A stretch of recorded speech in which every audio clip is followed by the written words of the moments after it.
తాకట్లో ఉన్న మీ బంగారాన్ని విడిపించి ఆ రోజు ఆన్లైన్ రేటుకి కొంటాం. Sharma gold company. నమస్కారం. జై శ్రీరామ్. మనోజవం మారుతతుల్య వేగం జితేంద్రియం బుద్ధిమతాం వరిష్టం వాతాత్మజం వానరయూధ ముఖ్యం శ్రీరామదూతం శిరసా నమామి. ఆంజనేయ స్వామి వారంటే ఎవరికి ఇష్టం ఉండదు చెప్పండి? పిల్లలైనా పెద్దలైనా ఎవరికైనా సరే. సాధారణంగా మంగళవారాలు శనివారాలు మనం చూస్తూ ఉంటాం, ఆలయం దగ్గర దర్శనాలు చేసుకుంటాం, స్వామివారి అనుగ్రహం కోసం ప్రధానంగా పూజలు అవి చేస్తూ ఉంటాం. అయితే ఆంజనేయ స్వామి వారిని గురువుగా భావించి వాళ్ళ జీవితాల్లో ఉన్నత శిఖరాలకు చేరిన వాళ్ళని చాలామందిని చూస్తూ ఉంటాం. స్వామివారిని ప్రసన్నం చేసుకోవటం చాలా సులువంటారు కొంతమంది. అయితే కొన్ని నియమాలు పాటిస్తే ఖచ్చితంగా ఆ స్వామివారి అనుగ్రహం మన మీద ఉంటుందని కూడా చెప్తారు.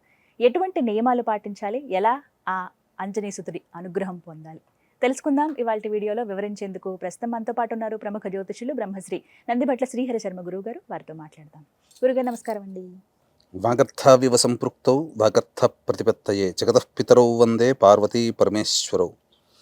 ఆదిత్యాయ చ సోమాయ మంగళాయ బుధాయ చ గురుశుక్ర శనిభ్యశ్చరాహవే కేతవే నమః. శృంగేరి జగద్గురు పీఠాధిపతులకి కంచి పీఠాధిపతులకి నమస్కారములు తెలియజేసుకుంటూ కార్యక్రమాన్ని ప్రారంభిద్దాం. గురుగారు, హనుమంతుల వారు తలుచుకుంటేనే చాలు ఎక్కడ లేని ధైర్యం బలం వచ్చేస్తాయి అప్పటికప్పుడే. అయితే ఆ స్వామివారిని పూజించాలంటే కొన్ని నియమాలు ఉంటాయని మాట్లాడుతూ ఉంటారు. అది ఏ సందర్భమైనా, ఆయన జయంతే కావచ్చు, మంగళవారాలు చాలా విశేషం, శనివారాలు చాలా విశేషం, ఎప్పుడైనా సరే కొన్ని నియమాలు ఉంటాయని చెప్తారండి. ముందుగా అసలు హనుమంతుల వారిని ఎలా పూజించాలి, ఏమిటి ఈ విశేషాలు మాట్లాడదాం. తప్పకుండానమ్మా. హనుమంతుల వారు కార్య సాధకుడు. అంటే అసాధ్యమైనటువంటి సీతమ్మవారి అన్వేషణని సుసాధ్యం చేసి రాముల వారికి ఒక నిర్దేశకత్వాన్ని కలగజేశారు. అంటే ఎలా ప్రయాణం చేయాలి, అమ్మవారిని ఎలా తిరిగి సంపాదించుకోవాలి. అందుకనే ఇక్కడ ఈ హనుమంతుల వారు సప్త చిరంజీవుల్లో కూడా ఒకరు. వారికి భవిష్యత్ కల్పాంతరం అంటే ఈ సృష్టి అంతా లయమైపోయిన తర్వాత మళ్ళీ మరొక బ్రహ్మగా ఆయనే ఉండబోతున్నారు. అందుకనే ఆ బ్రహ్మ పదవి, సృష్టికర్త అయినటువంటి బ్రహ్మ పదవి పొందడం కోసం హిమాలయ పర్వత ప్రాంతంలో గంధమాధన పర్వత స్థాణువులలో ఇప్పటికీ కూడా నిత్యం శ్రీరామనామ జపం చేసుకుంటూ ఉంటున్నారు. అయితే ఆంజనేయ స్వామి పిలిస్తే పలుకుతాడమ్మా, అందులో ఏం సందేహం లేదు. అందుకనే ఈ రోజున ఆంధ్ర ప్రాంతంలో కావచ్చు, తెలంగాణ ప్రాంతంలో కావచ్చు, ఇతరత్ర నార్త్ ఏరియాలో కావచ్చు, ఎక్కడ పడితే అక్కడ ఆంజనేయ స్వామి దేవాలయాలు ఉన్నాయి. సంకటాలు అనగా కష్టాలన్నీ కడతీర్చేవాడు ఆ యొక్క హనుమంతుడిగా మనకు ప్రసిద్ధి. రాఘవేంద్ర స్వాముల వారు కూడా ఉపాసన దేవత కూడా ఆయన కూడా ఒకడు. అవునమ్మా. కాబట్టి లింగ భేదము మరియు భాషా భేదం లేకుండా భారతదేశం అంతా కూడా హనుమంతుని ఆరాధన ఉంటుంది. ఈ హనుమంతుని ఆరాధనలో మనకు తంత్రశాస్త్రంలో ఒక అద్భుతమైనటువంటి పూజా విధానం చెప్పబడి ఉందమ్మా. ఇది చాలా తేలికైనటువంటిది. అంటే ఎవరైనా చేసుకోవచ్చు. నిజమైనటువంటి న్యాయమైనటువంటి కోరిక ఏదైతే ఉంటుందో ఆ కోరికని హనుమంతుల వారే దగ్గరుండి మన కోరికను తీరుస్తారు. అది కూడా స్వప్నములో దర్శనమిచ్చి మరి ఆ యొక్క వరాన్ని అనుగ్రహిస్తారు. ఆ మాట చెప్పగానే నాకు అదే అనిపించింది, ఆశ్చర్యం అనిపించింది. ముందుగా అలా వస్తారా కళలోకి? ఖచ్చితంగా వస్తారమ్మా. కానీ నియమబద్ధమైనటువంటి జీవితంతో చెప్పినటువంటి విధి విధానాన్ని ఎవరైతే అనుసరిస్తారో వారికి ఆ యొక్క దర్శన భాగ్యం స్వప్నంలో కనబడుతుంది. పైపెచ్చు వారి కోరిక కూడా నెరవేరుతుంది. కాకపోతే అది న్యాయబద్ధమైన కోరిక అయి ఉండాలి. అంటే వివాహం కావాలను, లేకపోతే మంచి ఉద్యోగం లభించాలను, లేదా విదేశీయానానికి వెళ్ళాలను, లేకపోతే ఏదైనా ఒక కోరిక అటువంటిది ఖచ్చితంగా అవుతుంది. దానికి నియమం పాటిస్తే చాలమ్మా. దానికి ఈ నియమానికి స్వామివారి జయంతి రోజుననే కాదు, అంటే వైశాఖ బహుళ దశమి అనేదే కాదు, చైత్ర పౌర్ణమిని కాదు, అసలుగా జన్మించినటువంటి కార్తీక కృష్ణ చతుర్దశి అది కాదు, హనుమద్ వ్రతం చేసేటువంటి మార్గశిర శుద్ధ ఏకాదశి అది కూడా కాదు. ఏ రోజునైనా కానీ మంగళ శనివారాలు చేయొచ్చు. ఆయన జన్మ నక్షత్రమైనటువంటి పూర్వాభాద్ర నక్షత్రం ఏ నెలలో వస్తుందో ఆ నెలలో చేయొచ్చు. లేదు ఆయన జన్మించినటువంటి దశమి తిథి కృష్ణపక్షం అయితే విశేషము, శుక్లపక్షం రోజైనా చేయొచ్చు. లేదా స్వామివారికి అత్యంత ప్రీతిపాత్రమైనటువంటి రాముడు కదా, రాముడి నక్షత్రమైనటువంటి పునర్సు నక్షత్రంలోనైనా కానీ మొదలు పెట్టవచ్చు, మంగళ శనివారంలో అయినా మొదలు పెట్టవచ్చు. ఏం చెయ్యాలి అసలు ఏంటి, ఏ విధంగా ఆ స్వామే దర్శనమిస్తారు కలలో అవునమ్మా. అంటే అద్భుతమే. ఇంతకన్నా భాగ్యం ఏం ఇంకా కావాలమ్మా. అసలు అద్భుతం ఎందుకంటే అండి. కాగల కార్యం గంధర్వులే తీర్చినట్టుగా అవును. ఉంటుంది. హ్మ్. కాబట్టి దీనికల్లా కూడా ఖర్చు అంటూ ఏమీ లేదమ్మా. హ్మ్. అత్యంత భక్తి ప్రపత్తులు, ఆ స్వామి మీద విశ్వాసము, నమ్మకం పెట్టుకొని చెప్పిన విధానాన్ని పాటిస్తే చాలు. తెలియచేయండి గురుగారు. ఎవరైతే చేయాలనుకుంటున్నారో మంగళవారం శనివారము ఏదైనా మంచి తిథి రోజున చూసుకొని పొద్దున్నే కాలకృత్యాదులు తీర్చుకొని ఆ యొక్క ఆంజనేయ స్వామి దేవాలయానికి చేరుకోవాలి. చేరుకొని ఇప్పుడు ఓపెన్ టాప్ ఆంజనేయ స్వామి దేవాలయాలు కొన్ని ఉంటాయి, అంటే ఎటువంటి గోపురము లేనటువంటిది, హ్మ్. లేదు కొన్ని గోపురం ఉన్నట్టుంటాయి. ఒక మినప గింజ తీసుకోవాలమ్మా.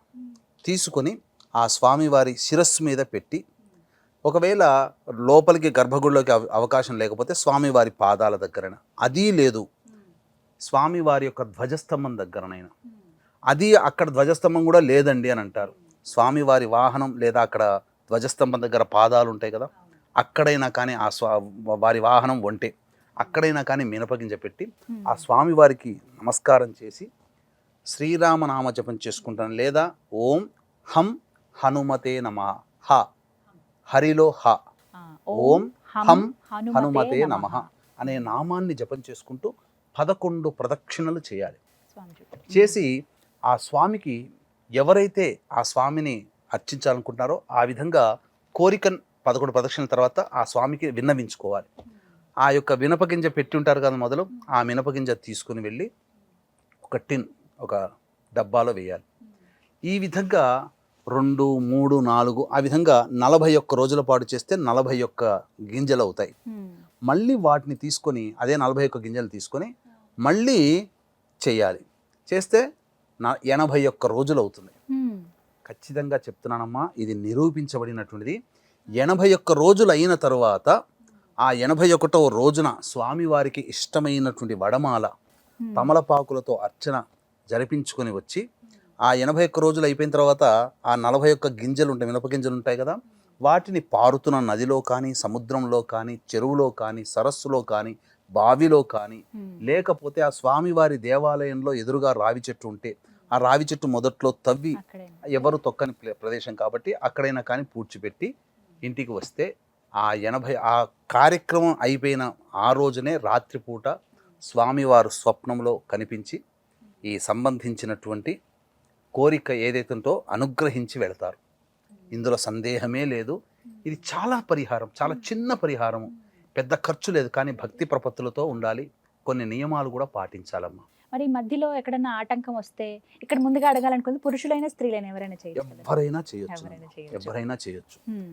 స్త్రీలకి వరకు వచ్చినప్పుడు ఏంటంటే వారికి ప్రకృతి పరంగా వచ్చేటువంటి ఏదైతే ఇబ్బందులు వస్తాయో అది 3 రోజులు 4 రోజులు మైనస్ చేసుకొని మళ్ళీ తర్వాత 4 రోజులు కలుపుకోవాలి. చేసుకుంటే ఆ విధంగా చేయవచ్చు. లేదు నిర్విరామంగా అన్నప్పుడు వారి సంకల్పాన్ని ముందు పెట్టుకొని ఎవరైనా కానీ, తోడబుట్టిన వాళ్ళు కానీ, తల్లిదండ్రులు కానీ, లేదా సంబంధించినటువంటి భర్త అయినా కానీ, సంతానం కానీ తన తరపున చేయవచ్చు. చేయొచ్చండి అలాగా. చేయవచ్చు, తప్పు లేదమ్మా. లేదా మీరు చేసుకుంటానన్నా ఆ ఇబ్బంది ఉన్నది కాబట్టి చేసుకోవచ్చు. స్త్రీ పురుష భేదం లేకుండా ఎవరైనా ఈ కార్యం, ఎందుకంటే మనకు ఇది ఎటువంటి సందర్భంలో చేయాలంటే మనం ఎన్నో ప్రయత్నాలు చేసి విసిగి వేసారిపోతాం కదా, అటువంటి సందర్భంలో అసాధ్యమైన కార్యక్రమాన్ని కూడా సుసాధ్యం చేయాలని చెప్పే సదుద్దేశంతో ఆంజనేయ స్వామి వారి మీద నమ్మకం పెట్టుకొని చేసి నియమాలు అనేటువంటి పాటించాలి, బ్రహ్మచర్య వ్రతాన్ని ఆచరించాలి. ఈ సమయంలో 81 రోజుల్లో మద్యపానము, ధూమపానము, అలాగే మాంసాహార భోజనం నిషిద్ధము, భూశయనం చేస్తే చాలా మంచిది. ఈ విధంగా చేసినటువంటి మానవుడు ఖచ్చితంగా తరించబడతాడు. ఎందుకనంటే ఇది విశ్వంతో కనెక్ట్ అవుతుంది. మీరు చెప్పేటువంటిది ఏదైతే ఉంటుందో ఆ ప్రకృతిలో ఉన్నటువంటి యూనివర్స్తో మీరు కనెక్ట్ అవుతారు. ఆ యూనివర్సే ఆ ఆంజనేయ స్వామి రూపంలో మనకు దర్శన భాగ్యం కలుగజేస్తుంది. ఇదే ప్రకృతితో మన వాళ్ళు పూర్వకాలంలో ఋషులు అందరూ తపస్సు చేశారంటే ఆ తపస్సులో భాగంగా యూనివర్స్తో కనెక్ట్ అయ్యి అన్నపానాదులు లేకుండా కూడా వారు చక్కగా చేసేవారు. కాబట్టి తదేకమైనటువంటి సంకల్పము, సత్సంకల్పం ఏదైతే ఉంటుందో అది ఖచ్చితంగా జరిగి తీరుతుంది అని చెప్పడంలో ఏమాత్రం సందేహం లేదు. ఈ నియమాలు పాటిస్తే చాలు. ఇంతకు మించి ఇక స్వామివారికి ఇష్టమైనటువంటి నైవేద్యాలు అర్చనలు కూడా చేయవచ్చు. అంటే ఆ అన్ని రోజులు ఎటువంటి నైవేద్యాలు ఏమైనా సమర్పించాలా, కేవలం గుడి దగ్గర వెళ్ళి ప్రదక్షిణ చేసి వస్తే సరిపోతుందా గురుగారు? ఇక్కడ నైవేద్యాల విషయంలో స్వామివారికి కొన్ని చెప్పబడి ఉన్నాయమ్మా.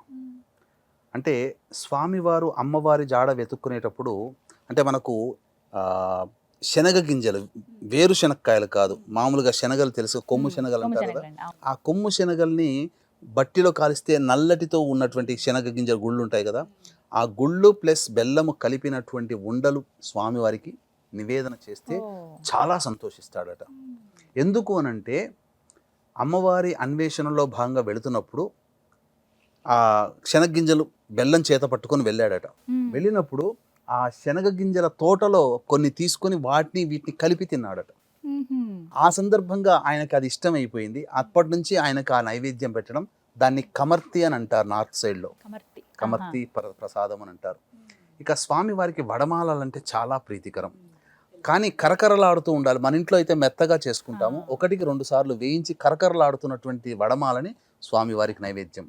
అలాగే లవంగాల మాల మరియు ఈ సంబంధించినటువంటి తులసి మాల వేయవచ్చు. అలాగే ఇలాచి, యాలకుల మాల, తమలపాకుల మాల, తమలపాకులతో అర్చన కూడా చేయవచ్చు, స్వామివారికి ప్రీతికరం. అట్లాగే ఈ సంబంధించినటువంటి స్వామివారికి చమేలి పుష్పాలు అంటే 5 రెక్కలతో ఉన్నటువంటి మల్లెపూలు కానీ చమేలి పుష్పం కానీ మన దగ్గర దొరకదు, నార్త్ సైడ్లో ఎక్కువగా దొరుకుతుంది. మల్లె పువ్వులు అంటే స్వామివారికి చాలా ఇష్టమట. మల్లె పువ్వులతో అర్చన చేస్తే చాలా తొందరగా ప్రీతి ప్రాతుడు అవుతాడట. అయితే ఈ సందర్భంగా వీక్షించేటువంటి మన సుమన్ టీవీ ప్రేక్షకులకి ఒక అద్భుతమైనటువంటి రహస్యాన్ని తెలియచేస్తానమ్మా.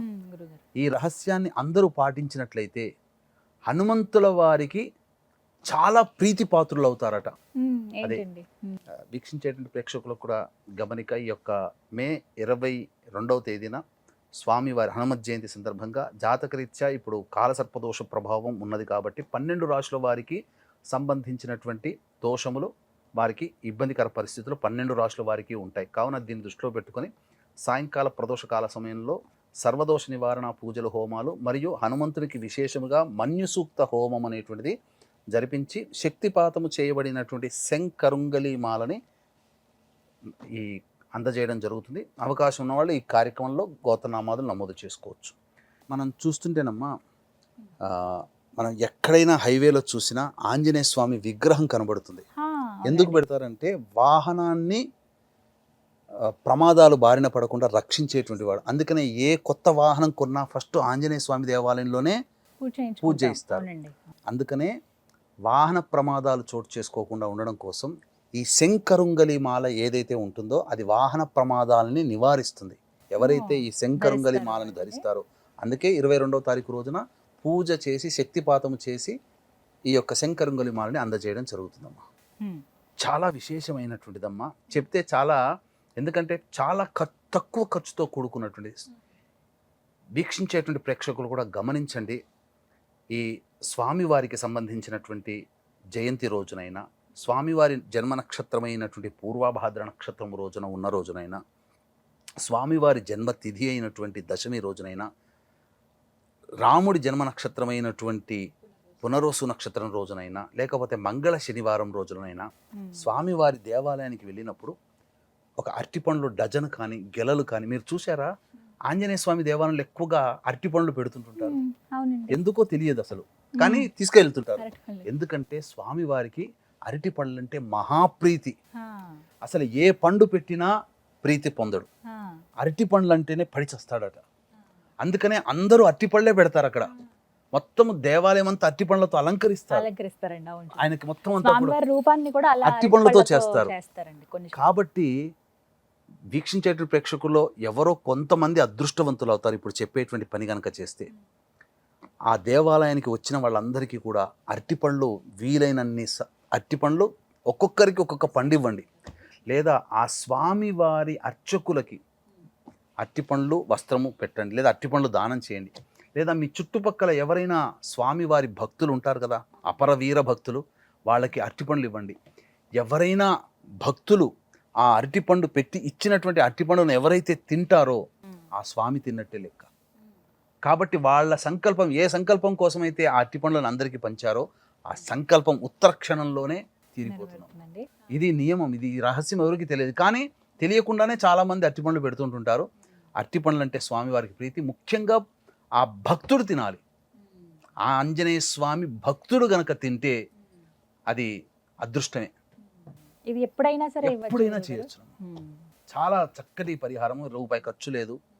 ఈ విధంగా చేసినటువంటి వాళ్ళకి ఖచ్చితంగా ఇది తంత్రశాస్త్రంలో నిరూపితమైనది. ఖచ్చితంగా ఇది పాటించినటువంటి వాళ్ళు పూర్వకాలంలో ఎంతోమంది ఉన్నారు. ఇప్పటి వరకు ఏ ప్రసార మాధ్యమంలో కూడా ఇటువంటి అవునండి, పరిహారాన్ని పరిహారాలు. ఆంజనేయ స్వామికి సంబంధించి ఎక్కడా చెప్పబడలేదు. కాబట్టి చక్కగా విని ఆచరించి ఆ స్వామి యొక్క ప్రత్యక్ష స్వరూపాన్ని స్వప్నంలో దర్శించి తరించండి. చాలా చక్కగా వివరించారండి. ధన్యవాదాలు. సర్వం శ్రీ ఉమామహేశ్వర పరబ్రహ్మార్పణమస్తు.